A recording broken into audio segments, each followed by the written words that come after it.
እዚ ወታደር ሓደ መዓልታዊ ልኡኽቶ እንከሎ ዓይኑ ተጻርቆ ፎቶ ይርኢ እሞ እታ ፎቶ ኸልዕል ንእሽተይ ምስ ተንቀሳቐሰ ኣብቲ ደው ዝበለ ቦታ ቦምብ ዓልዩ ኩሎም ብጾት ይሞቱ። እሱ እውን መልኣኽ ኮይና ስለ ዝተሰምዐቶ ነታ ፎቶ ዘላ ጓል ንምእላሽ ጉዕዞ ይጅምር። ክረኽባ ዶ ይኸውን? ኣብ ዘላኪ እዋን ሎማዓንቲ ብሓደ ንሪኦ ክኸውን እዩ ክሳብ መወዳእታ ሰናይ ጻኒሒት።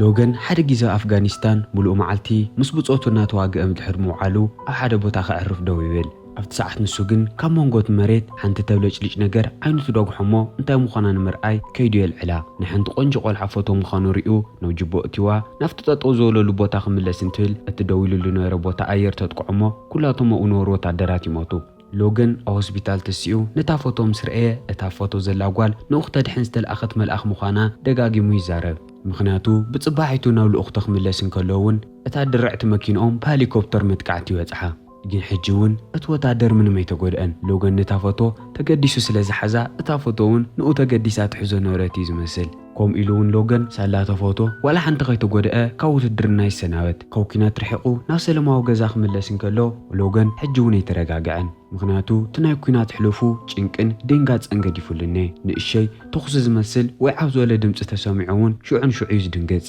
ሓፍቲ እውን እቲ ነገር ምስ ዝተውዓለት ኣሕዋታ ቴሌቪዥን ኣጥፊኣ ደገ ንኽጫወቱ ትነግሮም። ኣብቲ ዝቕጽል ንግሆ ክልተ ደቂ ሓፍቱ ንሎገን ከተስእዎ ናብ ዓራቱ ይመጹ እሞ ንሳቶም ክቕልዱ ዝሓሰብዎ ሎገን ደንጊጹ ነቲ ሓደ ቆልዓ ተሲኡ ብክሳዱ ይሓንቆ።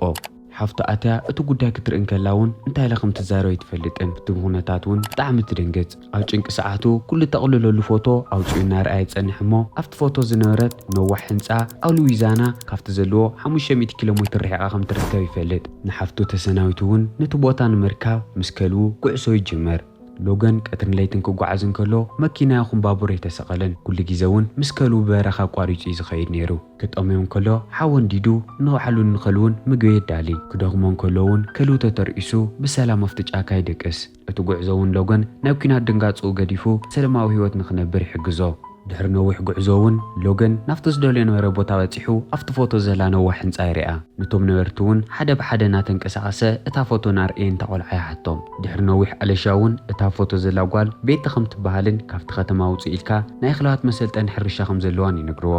ሎገን እውን ሓንቲ ደቂቓ ከይጥፍአ ናብቲ ዝበልዎ ቦታ ነታ ህይወቱ ዘድሓነት ጓል ክረክብ ይኸይድ። ቤት ንሎገን ክትረክብ ብድሕሪታ ፀሓይ እናወቕዓ ካብቲ ገዛ ክትወፅእ እንከላ ካብቲ ፎቶ ንላዕሊ ብጣዕሚ እያ ምልክዕቲ። ሎገን ናብኡ መምፂኡ እንታይ ምዃኑ ክትሓቶ እንከላ እንታይ ከም ዝብል ጠፊእዎ እናተጨናነቐ እንከሎ ንቤቲ ስልኪ ይድወላ እሞ ኣቋሪፃቶ ንገዛ ትምለስ። ኣብቲ ሰዓት እሱ እውን ቤቲ እቲ ድርጅት ንሱ ንምቕጻል ብዙሕ ከም ትችገርላን ባንኪ ዕዳኣ ንኽትከፍል ከም ዝሓትዋን ለውን ፈልጥ። ኩሎም ሰራሕተኛታታ ሓዲጎማ ስለ ዝኸዱ እውን እቶም ኣኽላት ንምስልጣን እነን ቤትኣ ትሕግዛላ። ሎገን እዚ ኩሉ ጉዕዞ መፂኡ ደው ኢሉ ክርኢ ስለ ዘይደለየ ንምንታይ ከም ዝመፀ ንኽነግራ እታ ፎቶ ክእልሽ ፖርቶፊልኡ የውፅእ። ቤቲ ሰራሕተኛ ከም ትደሊ ሊስታ ዘርጊሓ ስለ ዝነበረት ሎገን ናብቲ ቦታ ዝመፀ ክሰርሕ ደልዩ መሲልዋ ሓበሬታ መምልእ ወረቐት እንከይተዛረበ ትህቦ።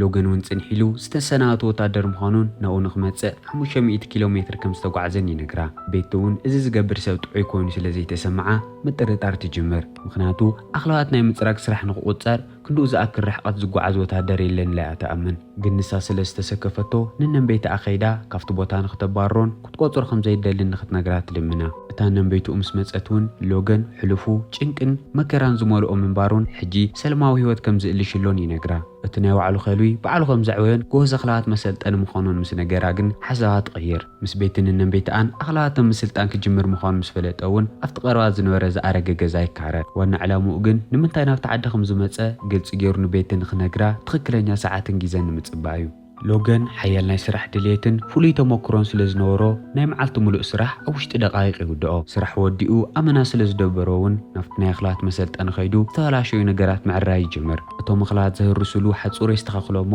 ነታ ተበላሻ ነበረት ትራክተር ይዕርያ። እነን ቤት ኣንቤት እውን ንዝሰሪሑ ዘይደክም ወዲ ኣመና ክትፈትዮ ትጅምር። ካሊእ ትረፍ ምስ ካልኦት ሰባት ምቅራብ ዘይፈቲ ወዳን ቤት ዝኾነ ቤን ንሎገን ኣመና ክፈትዮ ይጅምር። ቤን ብተፈጥሮ ብጣዕሚ ሓፋር ስለ ዝኾነ ቫይለን ንኽስልጥን ናፍቲ ጫካ ኸይዱ እዩ ዝለማመድ ግን ሎገን ክመላለስ እንከሎ ይሰምዖ እሞ ብጣዕሚ ጎበዝ ምዃኑ ነጊርዎ ይሓልፍ ቤን እውን ሎገን ብተደጋጋሚ ክድግፎ ክሰምዕ እንከሎ ካብ ሕፍረት ወፂኡ ብጣዕሚ ደፋር ቆልዓ ምዃን ይጅምር ካብኡ ሓሊፍካ ሎገን ጎበዝ ፒያኖ ተጫዋታይ ስለ ዝነበረ ብሙዚቃ እውን ዘቀራርቦም ነገር ይረኽቡ ሎገን ናብቶም ገዛ ዝበለፀ ቀረብ እንከሎ ቤቲ ኣመና ትፈርሖ ነይራ ምክንያቱ ብዝረኣያ ቁፅሪ ናብኣ ምጥማት የቋርፅ ነይሩ ምክንያቱ ንሳ ሎገን ናታ ፎቶ ሪኡ እቲ ብኩናት ተጣጢሱ ነበረ ሕልንኡ ከም ዝተኣኻኸበሉ ይትፈልጥን ሓደ መዓልቲ ናይ ፖሊስ መኪና ናፍቲ ኣፍ ደገ ትመጽእ እሞ ካብ ኣውሪዱ ሓደ ፖሊስ ኩርዕ ኢሉ ናፍቲ ገዛ ሰዲሩ ይኣቲ እቲ ፖሊስ ንሎገን ክርኢ እንከሎ ብጣዕሚ ይድንግፅ እሞ ኢዱ ሓፍ ንኸብልን መን ምዃኑ ንኽነግሮን የገድዶ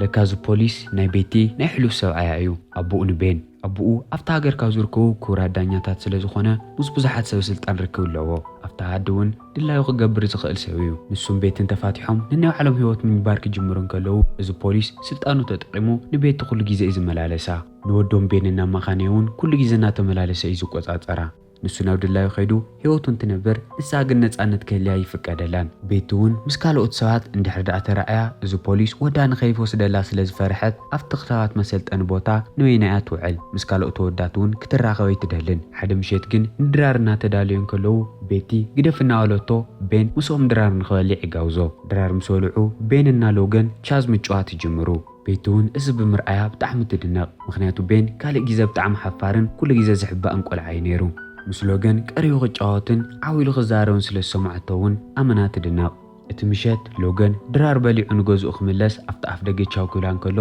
እታ ናይ ፎቶ ታሪክ ንኸምፅእ ንእሽተይ ቀሪቦ ግን ታይሉ ከም ዝጅምር ቃላት ስለ ዝሰኣነ ገዲፍዎ ንገዝኡ ይኸይድ ግን ብፅባሒቱ ኩሉ ነገር ንክንርዳእ ዕድል ንረክብ ምክንያቱ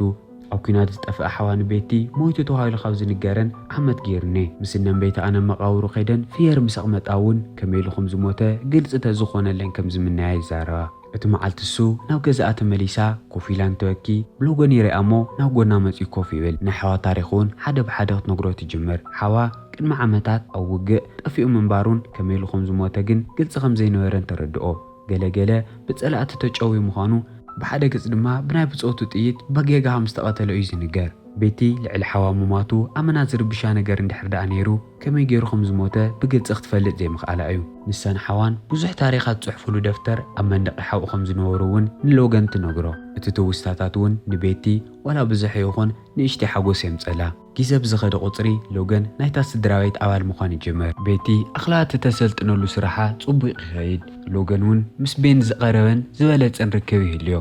ብዙሕ ግዜ እናተጫወቱን እናስሓቁን ክሕልፉ ዝርአየቶም ቤቲ እውን ንሎገን ኣቦኡ ንቤን ኢራ ክትሓስቦ ትጅምር ይኹን ደኣ እምበር ኣቦኡ ንቤን እዚ ኩሉ ክርኢ እንከሎ ሕጉስ ኣይነበረን ሓደ መዓልቲ እውን ንቤን መፂኡ ናብ ዝኾነ ጨዋታ ሒዝዎ ክኸይድ ከም ዝደሊ ይነግራ እሞ ቤቲ ፈቃደኛ ኣይነበረትን ግን ኣገዲዱ ሒዝዎ ይኸይድ ክምለሱ እንከለዉ ቤን ኣፍንጭኡ እናደመየ ትሪኦ ብናይ ቤስበል ኩዕሾ ከም ዝተወቅዐ ምስ ነገራ ቤን ክውቃዕ እንከሎ ወይ ከም ዝነበረ ነብኡ ተሓቶ ነባር ሰብኣያ ግን ልዕሊ መጠን ትዕቢተኛ ስለ ዝነበረ ምንም ከይተዛረባን እንከይረድኣን ሓዲግዋ ክኸይድ ይፍትን እናተጨቃጭቁ እንከለዉ ሎገን ኣህንደበት ካብቲ ገዛ ወፂኡ ንኽሰዳ ይነግሮ ከምኡ ኢሉ እውን እቲ ጽልኦም ናብ ዝኸፍአ ብርኪ ይድይብ ንገዛ ምስ ተመለሱ እቲ ኩነታት ንሎገን ክተረድኦ ቤቲ ዘለዋ ትፅዕር ቤቲ ግን ምንም ምርዳእ ከም ዘየድልያን ንዓኣ ምሕላይ ዘድሊ ኩሉ ከም ዝገብረን ይነግራ ቤቲ እውን ሓዋ ካብ ዝመውት ከምኡ ኢሉ ዝሕልያ ሰብ ስለ ዘይረኸበት ብጣዕሚ ትሕጎስ ዘርኦም ወዲኦም ሎገን ክኸይድ እናተዳልየ እንከሎ ግን ቤቲ ስምዒታ ክትቆፃፀር ስለ ዘይከኣለት እናጎየት ከይዳ ትፅውዖ እሞ ብሓደ ድራር ንኽበልዑ ትጋብዞ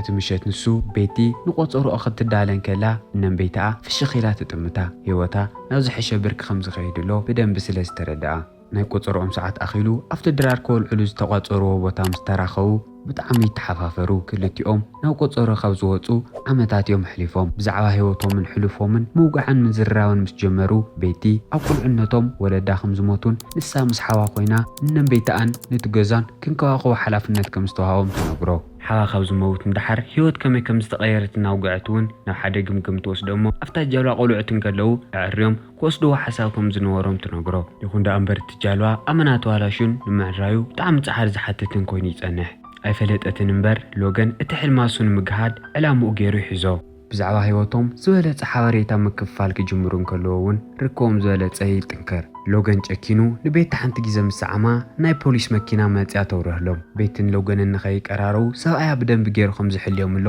ግልፂ ምልክት እዩ ግን ከምዚ ኢሉ እንከሎ ቤቲ ንሎገን ኣመና ተፍቅሮ ጀሚራ እነን ቤትኣውን ሓድሽ ህይወት ንኽትጅምርን ንሎገን ከም ኣፍቃሪኣ ንኽትሕዞን ተበረታትዓ ይኹን ደኣ እምበር ቤን 8 ዓመት ኣኺሉ ምድላው ተገይሩሉ እንከሎ ንሎገን ልዕሊኡ ቀሪቡ ክርኢ እንከሎ ኣቦኡ ብጣዕሚ ይቐንእ بزفرح من قدون نبيتي اندحر دان لوغان زرح كيو كاوز عاد اندحر زي كيدون نبين وسيدة مسايك عوئي ديجيم كغطريون اي فقد الكنيلي فرارحة كاودي انتسيلو غوصدو مسلو على يهاليو ابو افتع عاد غازو فلوتو كورا دانياتات حدث لزقونا كبيت سراح يكخونن ودان خيو السدا بتحمز فرحت بيتون نلوغان كافت عاد نخيد زي كتحاتو ممارت اي ناران لوغان حرايلوا كافت غازانا خدن كلو ساقيا بمكينو كاسيلو ماتومو النافاتي نلوغان يتعرفو ولا بتعمين ناددو لوغان نومو وقع او طبق سلزيو صحو سمعي تقاطاتيرو عقلي يقبر اتمشيت نسو انن بيت ان بيتي السايزي الملك اخدينا فرار حكن ناغزاكن كنبري لي حتى